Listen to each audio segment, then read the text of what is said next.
Bonjour et bienvenue dans une nouvelle vidéo de la cybersécurité sur le blog Cocomelon. Donc ici, on va voir comment faire une injection de processus via dans la recherche des blocs mémoire qui sont accessibles en lecture, écriture et exécution. Donc à partir d'un simple exemple d'analyse en C++. Donc bonjour passionnés de cybersécurité, hacker blanc et tout le monde qui s'intéresse de près et de loin à la cybersécurité. Donc, comme il dit, c'est aussi le résultat des propres recherches sur d'autres techniques de processus d'injection. La première chose, c'est de trouver des blocs mémoire en lecture, écriture et exécution pour qu'on puisse injecter notre charge utile. Donc, jetons un coup d'œil à la logique de notre malware classique par injection de code. Donc, ça, c'est l'injection de code classique dans le processus. Donc si vous voulez voir comment ça fonctionne, regardez l'ancienne vidéo sur l'injection de code dans un processus. Donc si on se rappelle bien, la première chose qu'on devait faire, c'était d'allouer de la mémoire sur un processus distant avec virtualalloc. Après, on copie notre charge utile dans le processus et à partir de notre processus, là, on démarre le nouveau thread avec notre charge utile. Donc là, on va répéter ce que je viens de dire. Comme vous vous en souvenez, nous utilisons une virtualalloc X qui nous permet d'allouer une mémoire tampon dans un processus distant. Puis avec write process memory de copier les données entre processus et avec create remote read vous pouvez spécifier quel processus doit démarrer le nouveau thread. Alors, est-ce qu'il y a une autre manière? Bah oui. Il est possible d'énumérer les processus cibles en cours d'exécution sans le système compromis. Donc, rechercher dans leur bloc des mémoires allouées et vérifier si certains sont protégés en lecture, écriture, exécutable. Donc, afin que nous puissions tenter de lire, écrire, exécuter, ce qui nous permet à échapper à certains antivirus ou endpoint détection and response en fait. C'est les détections, c'est les solutions de détection de réponse. Donc ça fait un peu plus discret car on va pas utiliser des processus comme write process, create thread et virtualalloc. Donc ça sera déjà mis dans des programme qui s'exécute de façon légitime.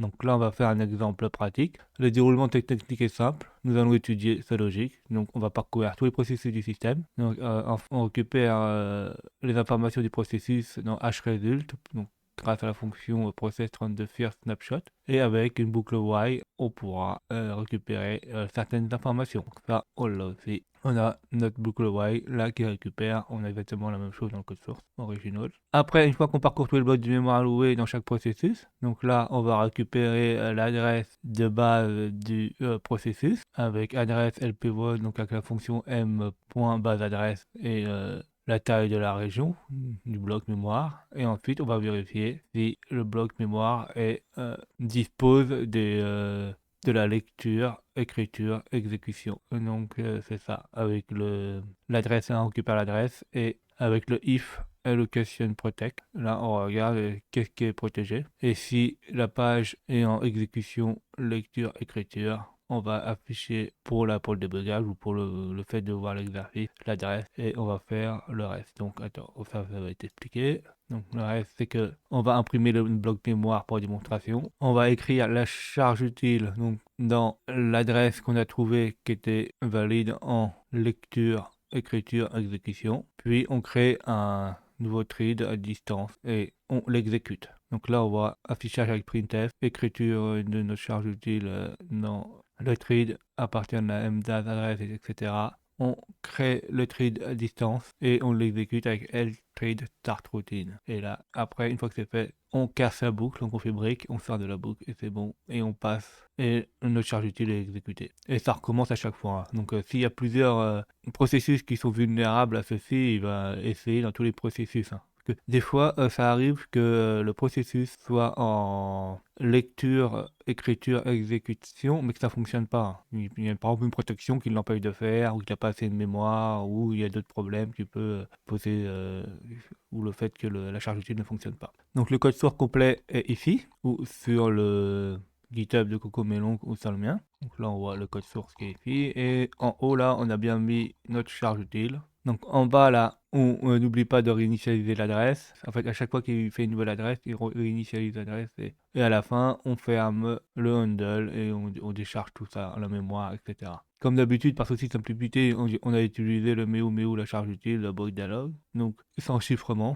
il ne reste plus qu'à le compiler. Donc ça, toujours avec la même chose, qu'on compilateur sur Linux, et on va compiler ceci. Donc on ouvre un terminal où il y a le code source. On va le compiler, donc avec hack-ccp, normalement à la fin on aura hack.exe, et là il y a tous les flags et tout ce qu'il faut là en statique, etc. pour que ça fonctionne.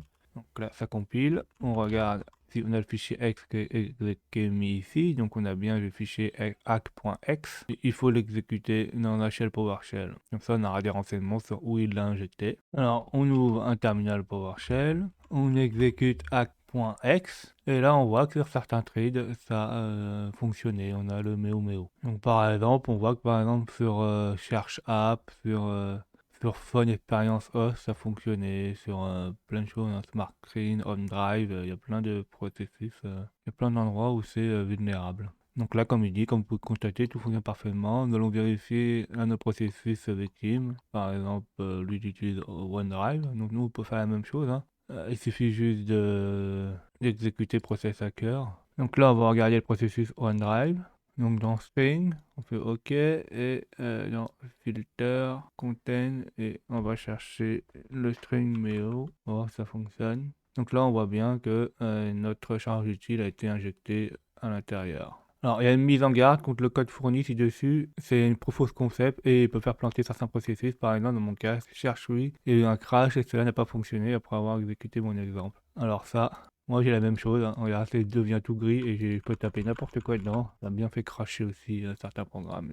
Et cherche. On peut télécharger un virus total pour voir ce qui se passe. Alors nous on aura beaucoup de détection, comme je le dis, en fait il va détecter le payload, la charge utile. Donc on n'aura pas de surprise. Donc là on va sur virus total, on va choisir notre fichier hack.exe et on va le téléverser. Donc on fait confirm upload et on attend. Et on voit qu'il y a beaucoup d'antivirus, de moteurs d'antivirus qui le détectent, hein, parce qu'en fait, comme je dis, c'est la charge utile qui est détectée la plupart du temps. Et qui en fait, les moteurs sont de plus en plus performants aussi. Donc lui, il a eu 16 moteurs 69 qui ont détecté le fichier comme malveillant. Nous, on en a eu beaucoup plus, on a eu 27 sur 72. Et après, il regarde avec Mona, voir ce qui se passe. Ben, nous, on va essayer de voir aussi ce qui se passe avec Mona. Bon, alors si ça plantait comme chez moi, vous faites Windows R et vous tapez CMD. Et là, on est sur la commande. Donc chez moi, Moneta 64 se trouve sur desktop. Alors on l'exécute en excluant IOC. Et par exemple, on va mettre le processus OneDrive qui est le 7292. Donc là, on met le processus 7292. Et nous, on a des méthodes d'avertissement normales, privates, exécutable memory. Ils disent que le tree n'est pas une image d'une région mémoire. Il manque des PEB modules. Donc en fait, il y a des choses qui ont été modifiées et il s'en est aperçu. Donc là, il a vu qu'il y avait quelque chose qui n'était pas normal. Donc nous, on n'a pas exactement la même chose que lui. On a eu des améliorations qui ont sûrement été faites depuis, c'est pour ça. Et heureusement, hein. Donc la raison pour laquelle il est bon d'avoir cette technique dans votre arsenal, c'est qu'elle n'oblige pas à louer une nouvelle mémoire en lecture, écriture, exécution pour copier la charge utile. Donc ça en fait c'est des fonctions que les logiciels de sécurité détectent, hein. Donc c'est pour ça qu'il faut éviter de faire ceci. Donc ça réduit le fait d'être détecté en copiant notre charge utile en virtual alloc. Ce qui est la plus populaire et la plus suspecte et ce qui fait l'objet d'une enquête plus approfondie par les équipes bleues ou par les logiciels de détection de menaces. Alors j'espère que cet article fera mieux connaître les équipes bleues. Donc au Blue Team, c'est technique intéressante, et de même pour l'équipe rouge, le Blue Team, ou même pour tout le monde, et même pour n'importe qui s'intéresse à la sécurité, hein. Alors tout ce que je fais ici, que ce soit lui, moi, que j'explique, c'est des cas pratiques à des fins pédagogiques uniquement. C'est pas pour faire des conneries ou des bêtises, hein. C'est pour apprendre à se protéger et à comprendre comment certaines choses fonctionnent. J'espère que vous avez appris plein de choses. N'hésitez pas à mettre des commentaires pour que j'ai des retours d'expérience, à mettre des pouces bleus, à vous abonner et à cliquer sur la cloche pour être au courant des nouvelles vidéos qui sortent.